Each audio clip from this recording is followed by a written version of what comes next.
다 같이 일어나셔서 함께 말씀을 듣도록 하겠습니다. 오늘 주어지는 말씀 시편 29편 2절 말씀입니다. 제가 봉독합니다. 여호와께 그의 이름에 합당한 영광을 돌리며 거룩한 옷을 입고 여호와께 예배할지어다. 아멘. 모두 자리에 앉으시겠습니다. 이 시간 문화랑 목사님 나오셔서 참된 예배라는 제목으로 말씀 선포하실 때 많은 은혜 받으시기를 소원합니다.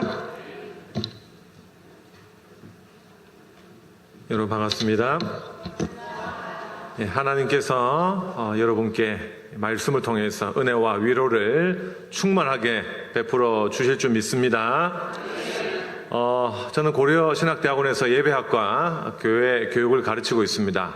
매년 12월 첫 주가 되면 저희 고려신학대학원에서는 다음 세대 한국교회를 이끌어갈 신입생을 뽑는 입시를 치릅니다. 입시 과목은 신약성경, 구약성경, 영어, 논술, 면접 이렇게 되어 있습니다.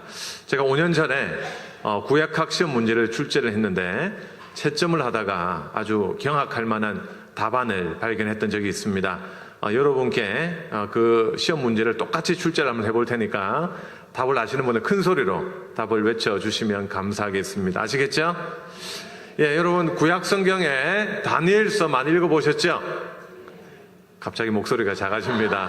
예, 다니엘서에 나오는 문제입니다. 바벨론 왕 벨사살 왕이 겁도 없이 예루살렘 성전에서 탈취한 온갖 금은 그릇을 가지고 술잔치를 벌였습니다. 여호와께서 노하셨죠? 자, 그래서 왕궁벽에 무엇이 나타났습니까? 그렇죠. 손가락이 나타났습니다.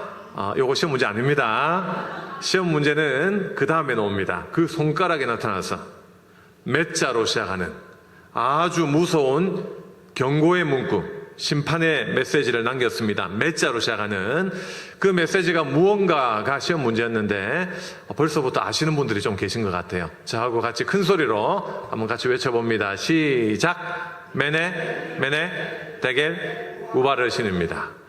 야, 우리 화명중앙교회 수준이 1부에도 바로 지원하셔도 합격할 분이 한 5분 계셨는데 2부엔 한 10분 정도 올해 바로 지원하시면 될 것 같습니다. 예, 합격권에 계신 분들이 많은 것 같습니다. 자, 근데 답안지에는 이렇게 적혀 있었습니다. 엘리 엘리 라마 사박다니, 나의 하나님 왜 나를 버리셨나이까? 이렇게 적혀 있었습니다. 제가 그때 막내 교수였는데 우리 선배님들 앞에서 이 이야기를 채점하면서 하니까 신학교 교수님들 얼굴이 다 좀 과묵하잖아요. 대폭소가 터졌습니다. 5초간 얼마나 웃었는지 모르겠습니다. 근데 정말 거짓말처럼 5초가 지나니까 그 자리에 정적이 쏴 흐르는 거예요. 그 표정을 보니까 이게 한국교회 미래를 생각할 때 웃을 일인지 아니면 울 일인지 모르겠다는 그런 표정이었습니다. 저는 한번 생각해 봤습니다. 왜 이 목회자 후보생이 이런 답을 적었을까? 합격하려면 무언가 맞추기는 맞춰야 되겠는데 도무지 생각은 나지 않고 그 순간만 하나님께 버림받은 기분이 아니었을까? 그래서 엘리 엘리 라마 사박다니 이렇게 외친 게 아니었을까 생각을 해봤습니다. 여러분은 한국교회가 위기라는 말씀 많이 하십니다. 여러분 많이 들어보셨죠? 이 위기의 상황들이 사실 신대원 입학생들 숫자를 보면 확실하게 느껴집니다. 제가 24년 전에 입학할 때만 해도 매 학년 120명이 입학을 했습니다. 목회자가 되겠다고 삼수, 사수하는 분들도 있었습니다. 근데 요즘은요, 각 학년 평균 한 70명 정도 이렇게 계시는 것 같습니다. 정말 한국교회 미래를 생각할 때 귀한 말씀의 사역자들이 많이 배출되어야 은혜를 받고 은혜를 받아야 교회가 성장을 할 텐데 참 걱정이다 이런 생각이 듭니다. 이뿐만이 아닙니다. 요즘 여러분 평강클럽이라고 들어보셨습니까? 평강클럽? 평강클럽은 뭐냐면 결혼을 해야 목사 안수를 받는데 결혼을 못하면 나는 평생 강도사로 남아있을 수밖에 없습니다를 줄이면 평강클럽입니다. 근데 평강클럽 회원들이 너무 많아요, 요즘. 심지어 저 때만 해도 제가 이렇게 생겼습니다만, 아유, 우리 전도사님 불쌍하다. 우리 가정에서 그래도 교육자 한 명은 나와야지. 이런 마음으로 권사님들이 전도사들 구제를 많이 해주셨습니다. 근데 요즘 권사님들 비난하는 게 아닙니다. 오해하지 마십시오. 이런 말씀들을 가끔씩 하신대요. 목사님, 우리 딸은 안 됩니다. 이렇게. 이런 시대가 왔는데, 여러분, 정말 저는 참 다음 세대들한테 미안해요. 왜냐하면 저희 어린 시절만 해도 한국에 영적 지도자들이 많았습니다. 옥하는 목사님, 하용조 목사님, 이동원 목사님, 우리 고신에도 얼마나 귀한 믿음의 목사님들 많았습니까? 근데 지금 이제 이 시대 우리 젊은이들 입장에서 정말 그런 영적인 모범을 보일 만한 그런 지도자들이 많이 사라져 가고 있습니다. 우리가 불평만 할 것이 아니라 정말 말씀의 종, 말씀으로 성도들을 목양하는 그 능력의 종들이 많이 나와야 되지 않겠습니까? 그래서 여러분들 기도해 주시길 부탁드립니다. 자, 이제 PPT를 계속 좀 띄워주시고요. 제가 이제 짧은 시간이지만 정말 참된 예배가 무엇인가에 대해서 여러분과 한 30분 안에 생각을 나누어 보도록 하겠습니다.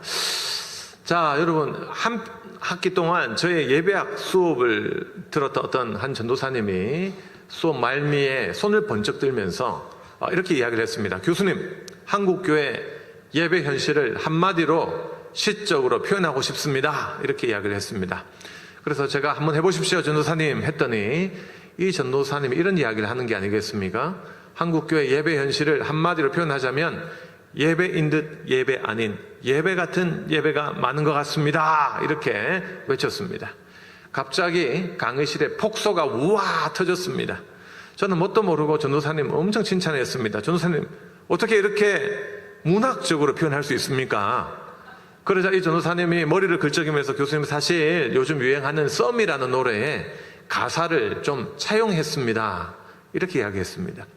그래서 제가 물었습니다. 아니, 전도사님 눈에는 왜 예배인 듯 예배 아닌 예배 같은 예배가 많다고 생각이 되십니까? 그러자 이 전도사님이 세 가지 예를 들었습니다.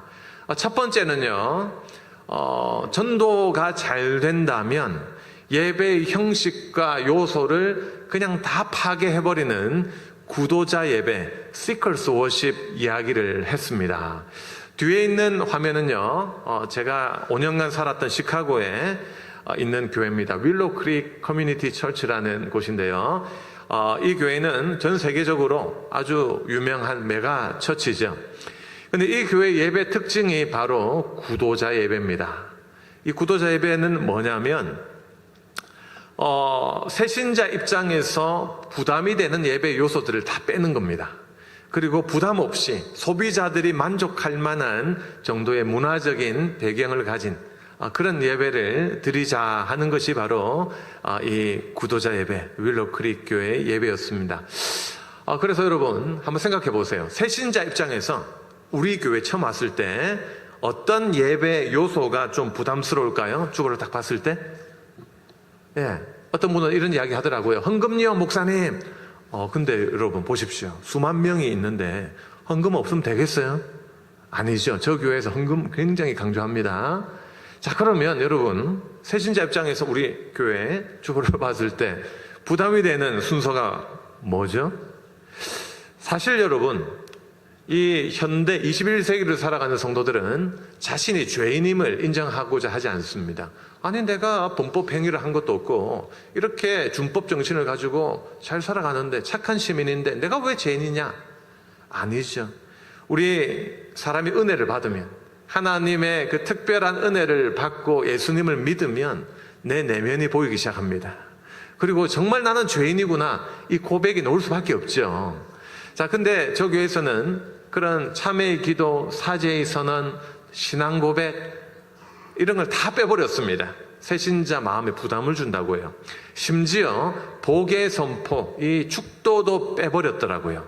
왜 그렇게 뺐냐라고 물어봤더니 예배 받은 은혜를 가지고 강복선언 없이 그냥 자연스럽게 세상으로 흘러가라라는 차원에서 이 순서를 뺐다고 했습니다.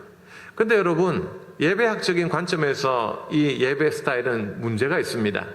여러분, 아무리 다이어트가 잘 된다고 해도 원푸드 다이어트는 우리의 체질을 버리지 않습니까?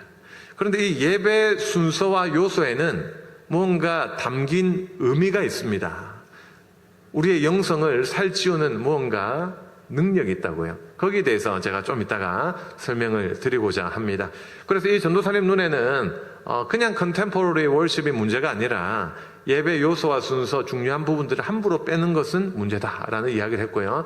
두 번째로 이 전도사님이 EDM 월십 이야기를 했습니다. 2015년도 IBF 수련회에서 젊은이 전도가 너무나도 안 되니까 획기적으로 젊은이들에게 다가가고자 하는 예배를 새롭게 만들었습니다. 그게 바로 EDM 월십입니다. 여러분, EDM 뮤직 들어보셨어요?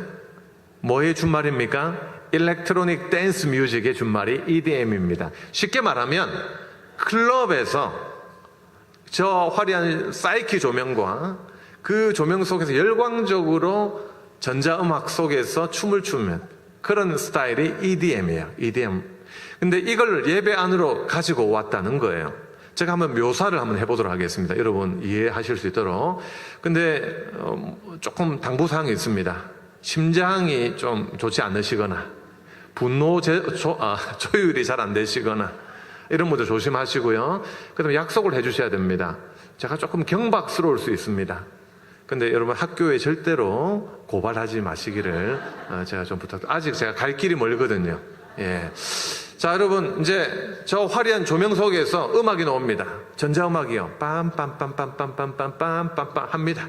그런데 그 수많은 수련회 우리 그 신자들이 오 주님 찬양합니다. 할렐루야 하면서 그냥 춤추면서 열광적으로 했다는 거예요. 혹시 여러분 나중에 유튜브를 보시면 한번 확인해 보시기 바랍니다. 근데 전국에 난리가 났습니다. 이게 전파되면서 이것도 예배냐?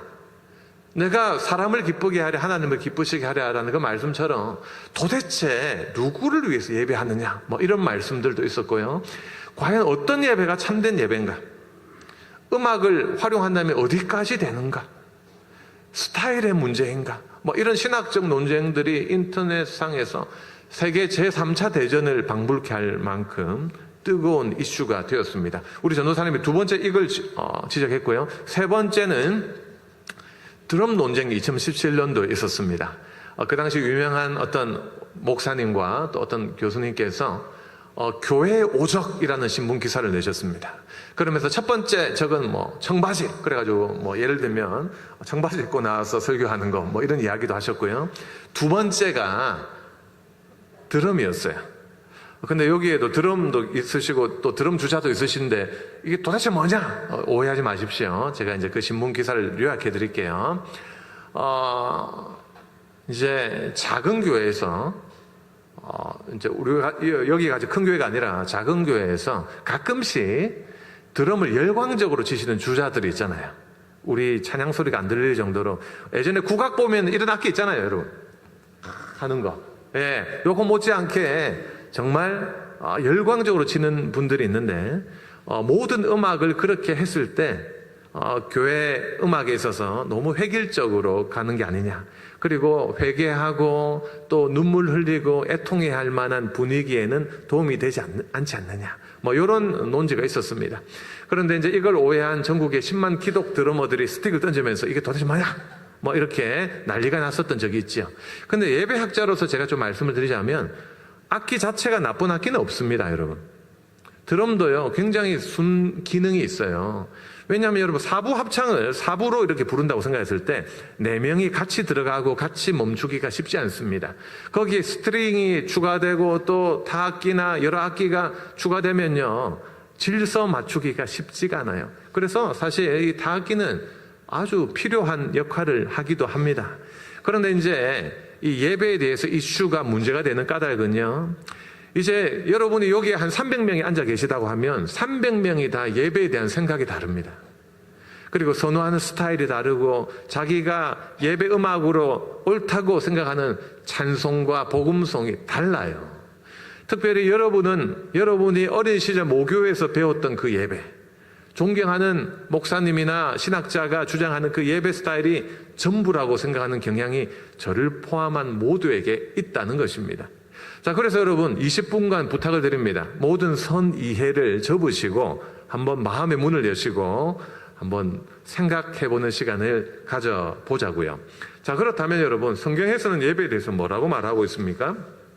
레위기 10장 1절부터 3절까지 말씀 한 목소리로 합동하겠습니다. 시작.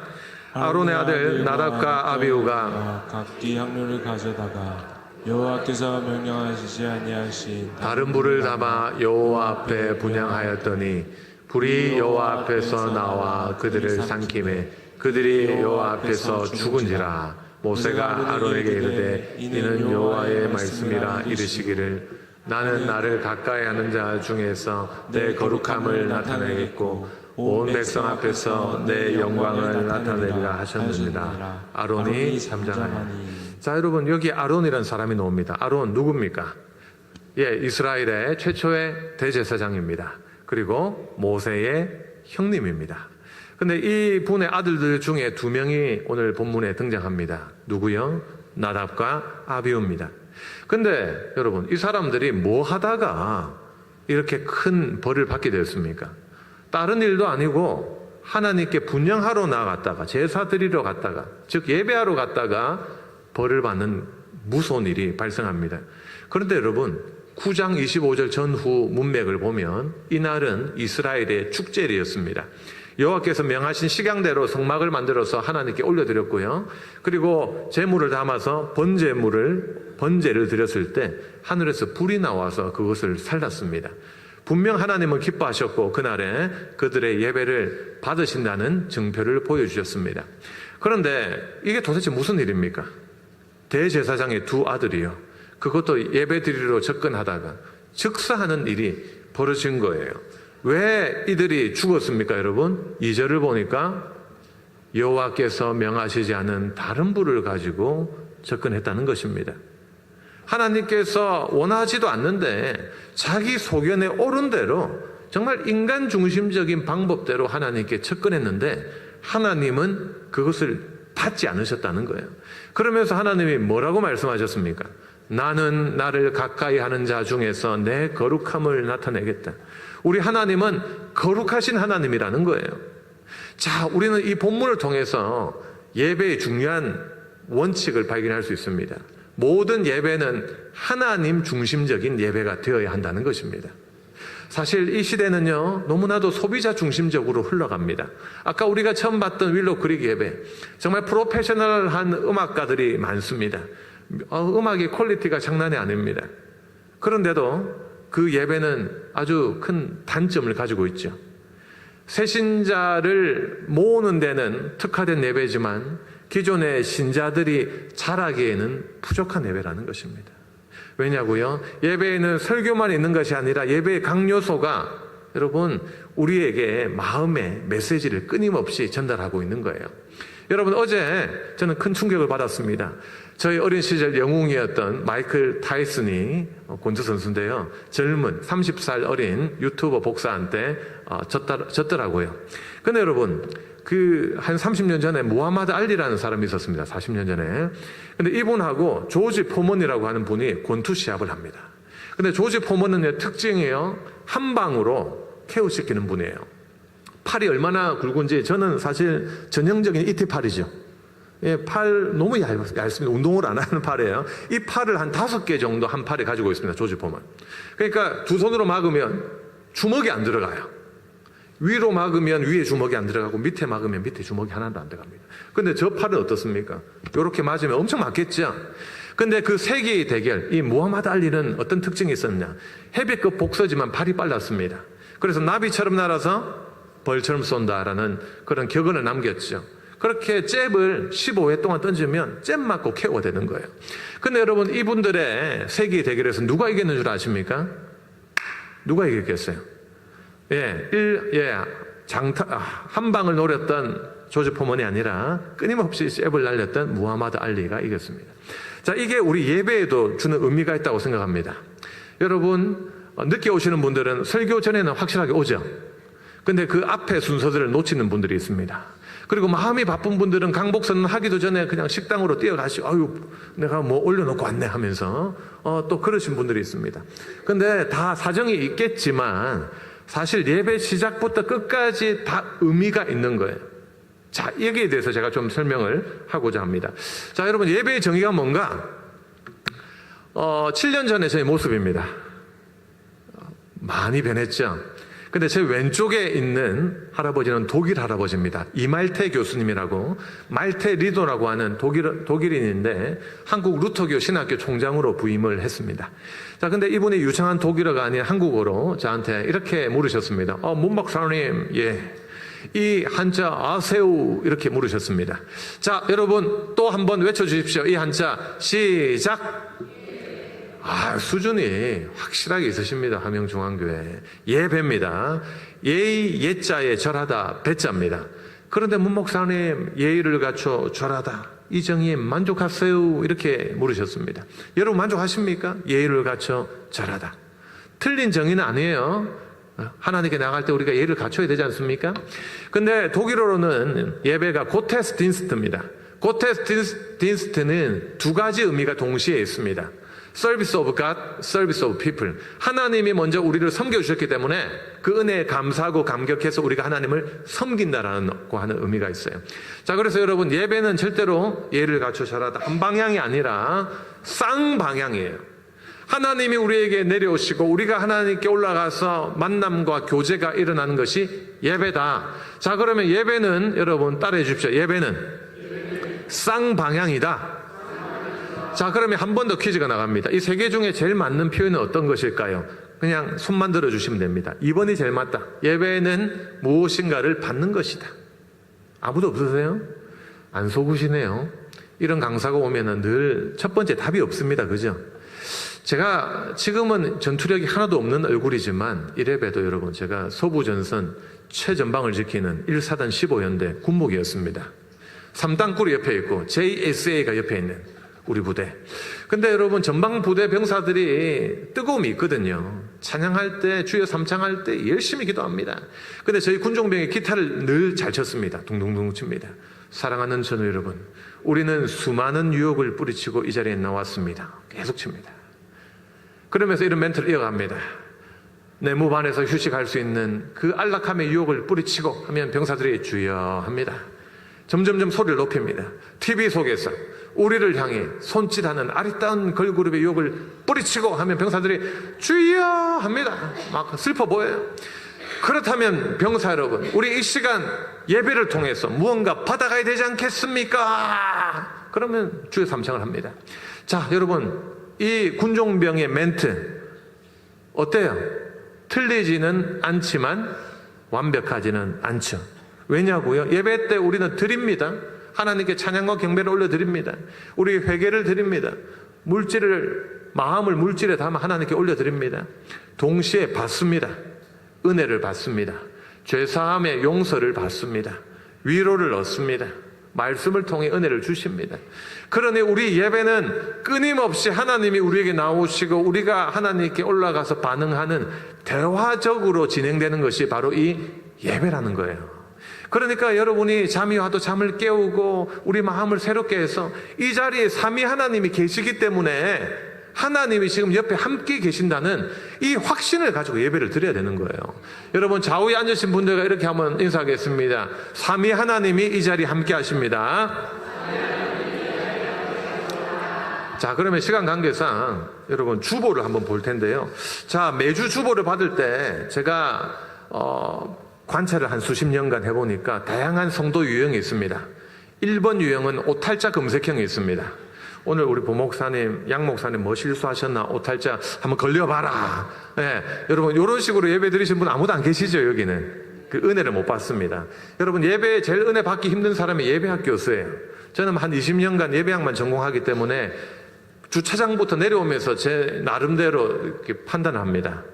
예배당의 건축은 어떻게 되어 있고 신학적으로 어떤 의미가 있고 찬양 세팅은 어떻게 되어 있고 곡과 곡의 연결은 어떻게 되어 있고 근데 여러분 제가 느꼈어요. 교회마다 가는 곳마다 이런 생각을 하니 직업적이긴 하지만 제가 은혜를 못 받더라고요. 제가 은혜를 받으려면 그 자리에 간 순간만은 그 누구보다 좋은 예배자가 되어야 되더라고요. 그래야 하나님이 은혜를 주시더라고요. 근데 제가 제 잘났다고 이건 아닌데 저건 아닌데 그건 학문 세계에서는 통하는 일이지 내 영혼에 큰 해악을 끼친다는 것을 느꼈습니다. 혹시 여러분 제 같은 생각을 조금이라도 가지고 계신 분이 있다면 마음의 문을 여시고 예배 때마다 내가 이 자리에 앉은 그 누구보다 하나님께 영광 돌리고 하나님의 큰 은혜를 받겠다, 이 결심을 하시고 이 자리에 오시기 바랍니다. 자, 여러분, 예배 여기에 제가 요소를 말하면 위에서 아래로 하나님이 우리에게 나오시는 방향, 아래에서 위로 이렇게 대답을 해 주실 거죠? 부탁드릴게요. 강복선은 복의 선포, 어디서 어디로? 예, 복을 주셔서 내보내는 거예요. 세상으로 살아내도록. 자, 그러면 우리 신앙 고백은요, 뭐 여기 순서에 없긴 하지만 아래에서 위로 하나님께 고백 올려드리는 거죠. 성경 봉독은요, 위에서 아래로입니다. 우리에게 말씀을 주시는 거예요. 설교만 말씀을 주시는 것이 아니라 사실 봉독도 우리한테 주님의 말씀을 선포하시는 거예요. 설교를 듣기 위해 예비 훈련을 하는 게 아니라 그 말씀 자체로도 하나님의 선포입니다.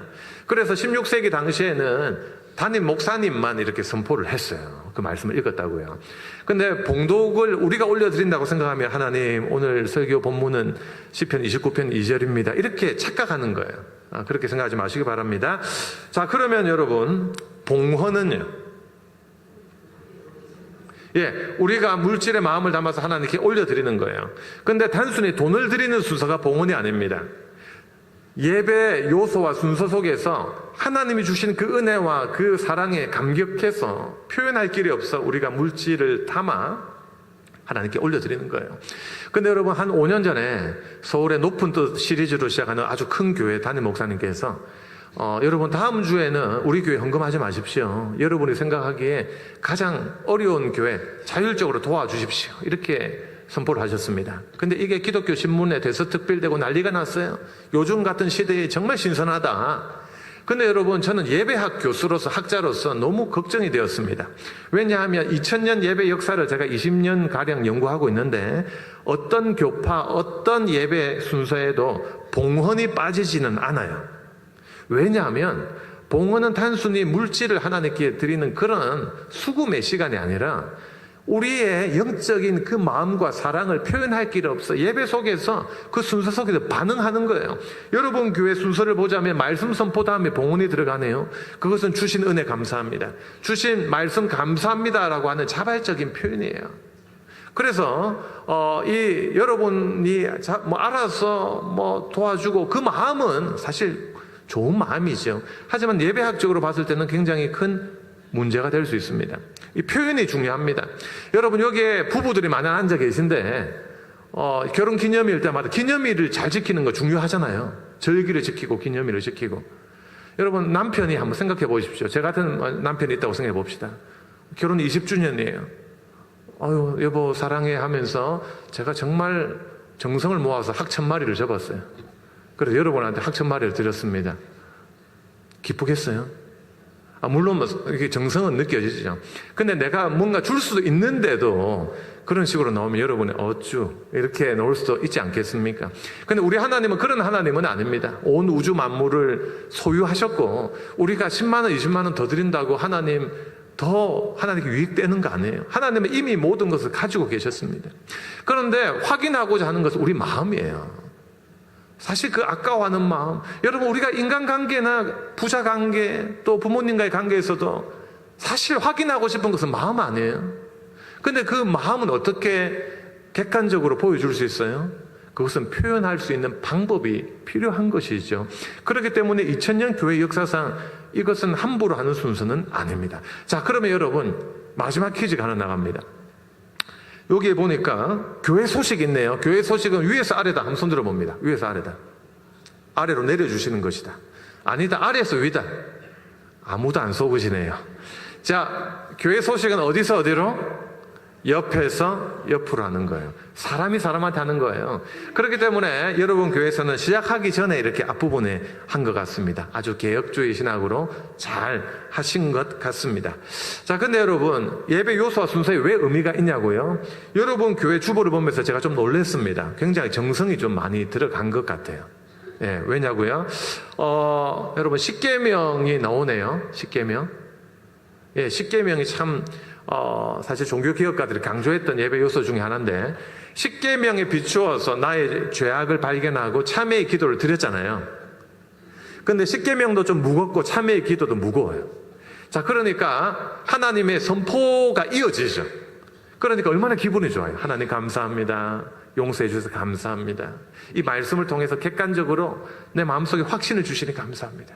그래서 그 다음에 어떤 게 왔어요? 감사 찬송이 왔잖아요. 그 찬송을 부르면서 하나님 은혜 감사하죠. 이 순서 속에 의미가 포함되어 있는 거예요.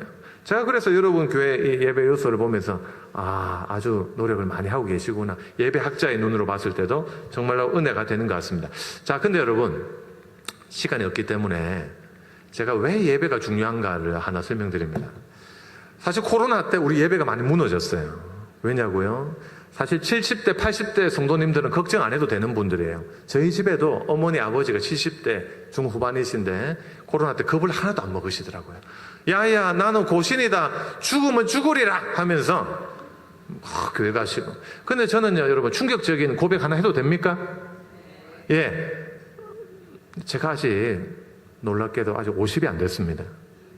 그런 표정 지으시면 안 되죠. 제가 저 멀리서 천안에서 4시간 운전해서 왔는데 몇 개월 후에 50이 됩니다. 몇 개월 후에. 근데 여러분, 저는 젊으니까 젊은 사람들의 그 마음을 잘 알아요. 그러니까 그 당시에 사실 예배관에 있어서 큰 논쟁이 있었죠. 정치적인 그런 것과 이슈와 연결이 돼가지고 논쟁이 있었어요. 어른들은요, 걱정 안 해도 됐습니다. 이 자리를 지키리라. 근데 제 같은 이제 좀 젊은 분들은요, 신앙이 없어서가 아니라 교회의 사회적 책임을 좀 더 강조했던 것 같아요. 그러니까 교회가 또 다른 그 감염의 루트가 되어서는 안 된다, 그런 생각을 하셨던 것 같습니다. 이제 그러다 보니까 우리가 자발적으로 사회적 거리두기를 하고 이렇게 했는데, 여러분, 근데 그때 우리 마음속에는 좀 서로 간에 좀 불만이 있었던 것 같아요. 우리 젊은 분들 입장에서는 좀 너무 겁을 안 먹는 거 아닌가 하는 거.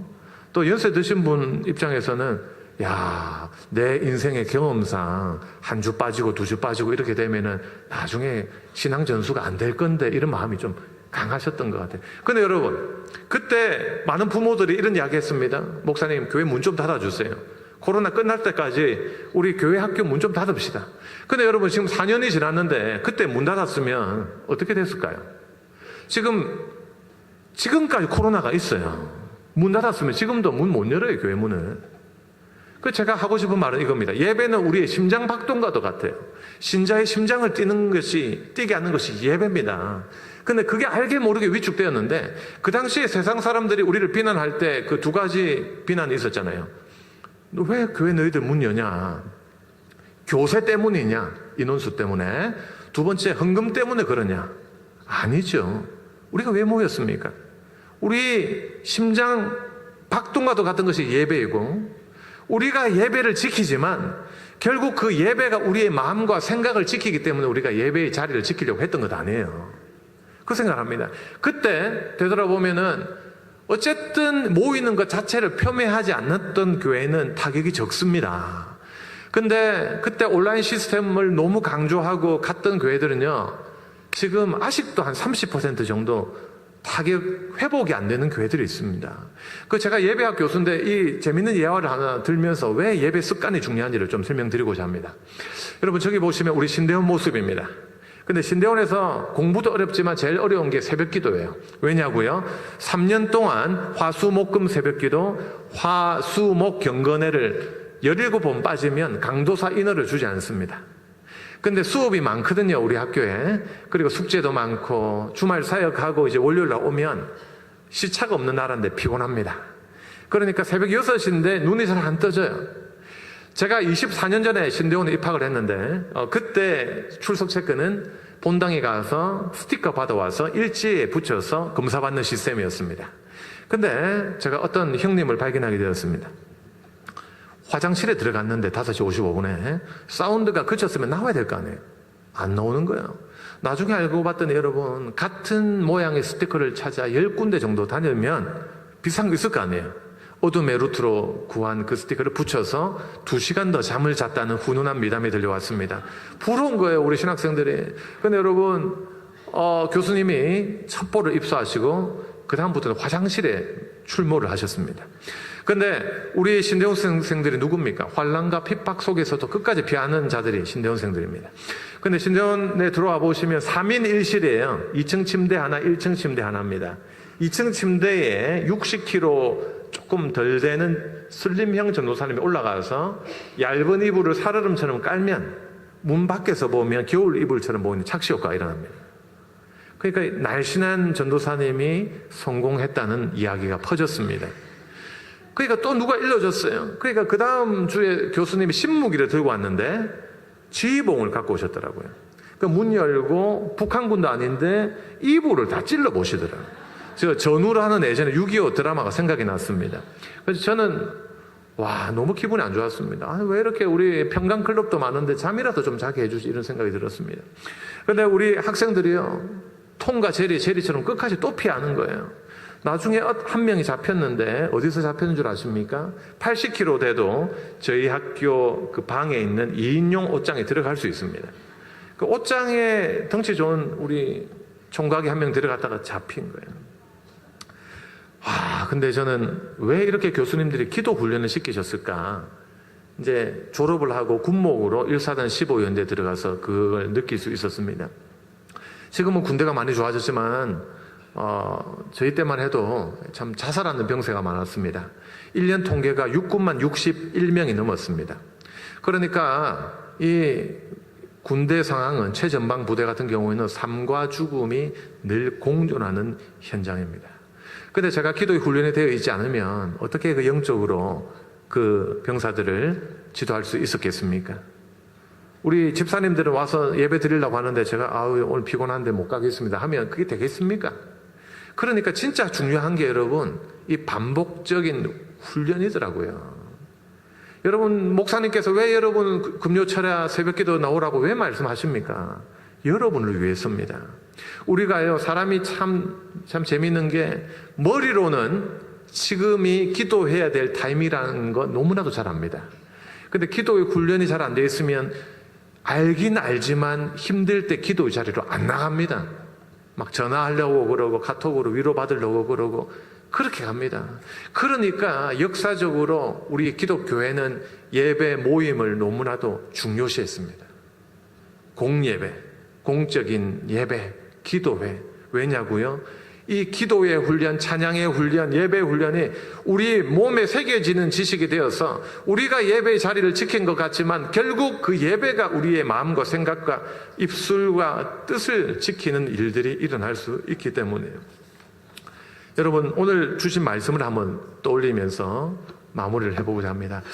자, 시편 29편 2절은 참 깊이가 있는 말씀입니다. 특별히 참된 예배가 무엇인가 짧지만 우리에게 의미를 전해주는 말씀입니다.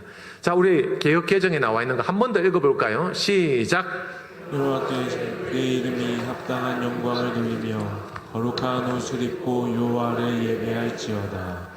여호와께 그의 이름을 자, 그게 위에까지 읽으신 거고요. 자, 근데 여러분 거룩한 옷을 입고라는 의미가 뭔지 아시겠습니까?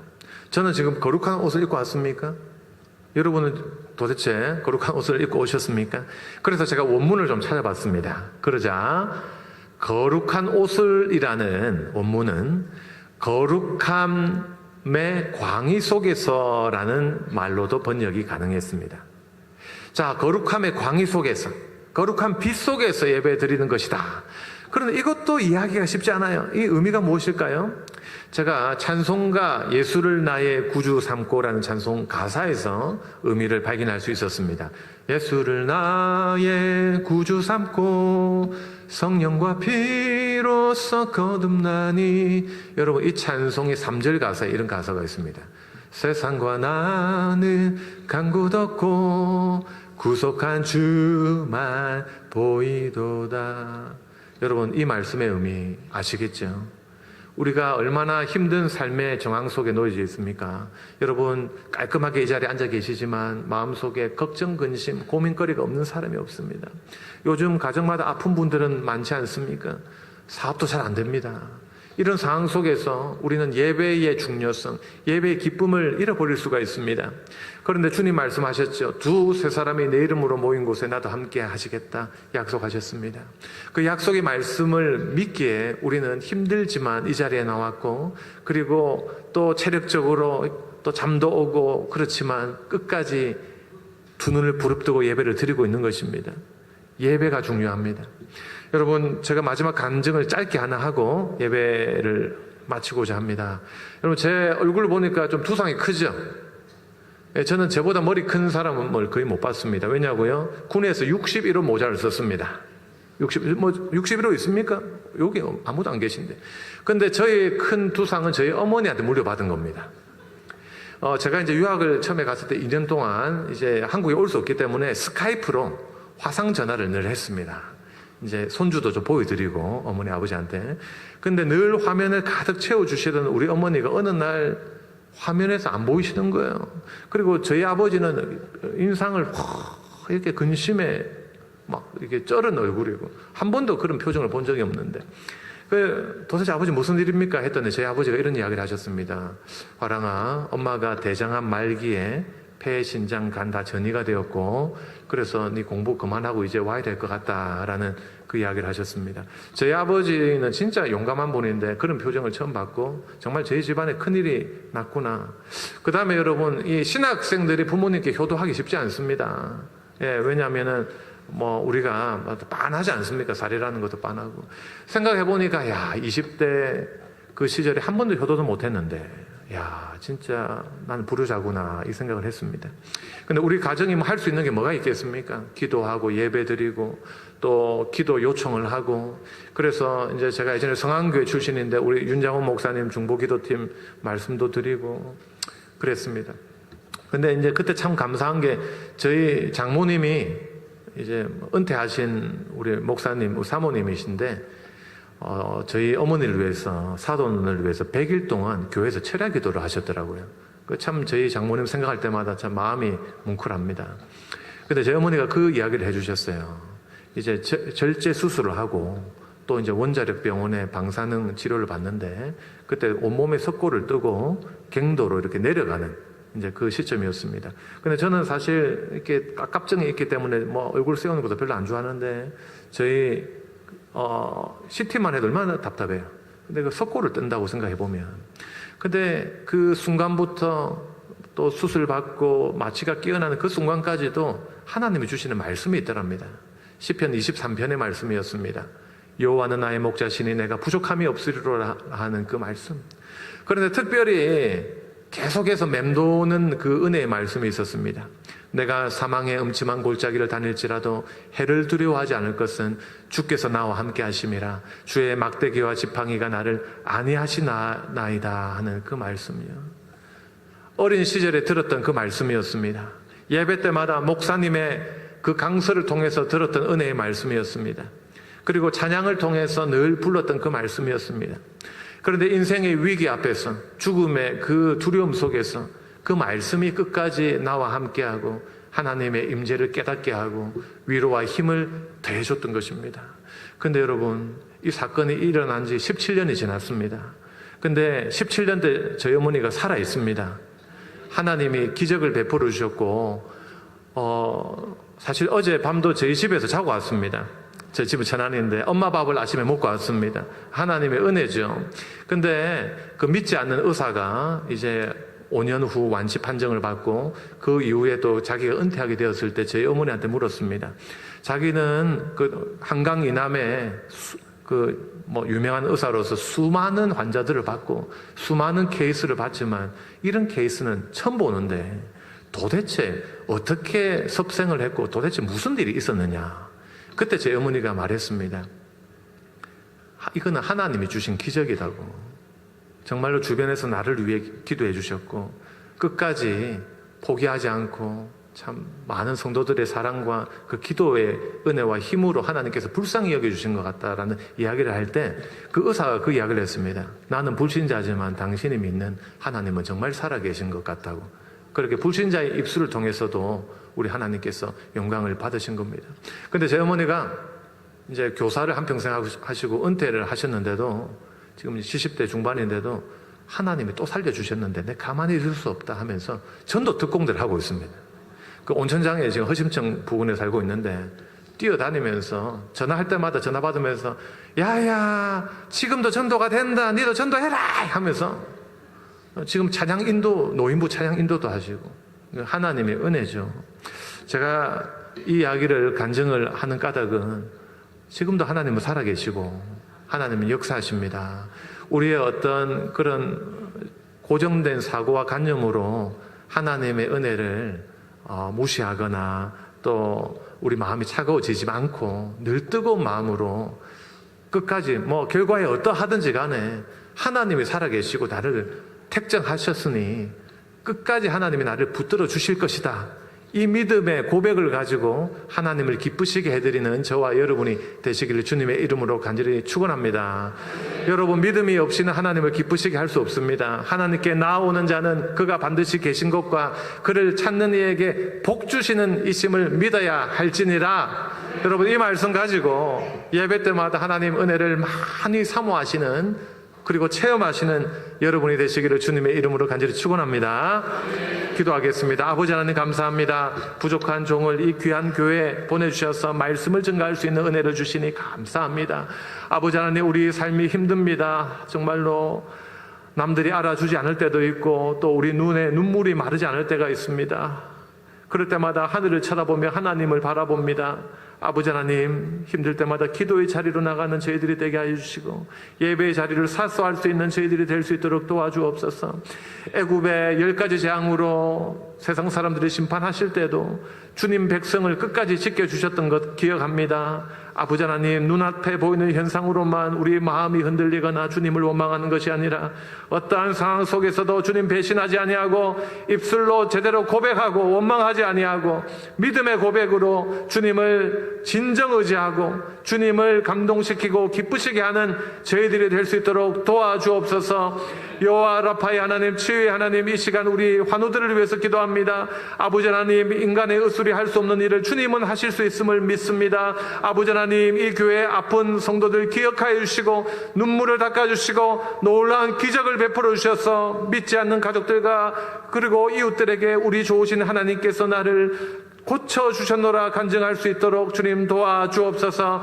아버지 사업이 힘듭니다. IMF 못지않는 상황 속에 정말로 수고하는 우리 성도들 주님께서 하늘 문을 여시고 이 땅의 풍성한 은혜로도 그들의 가정과 곳간을 채워주옵소서.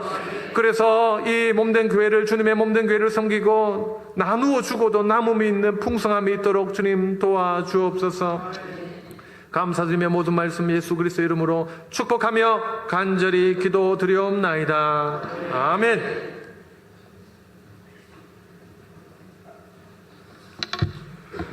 말씀 감사합니다. 이 시간 우리 봉헌 시간입니다.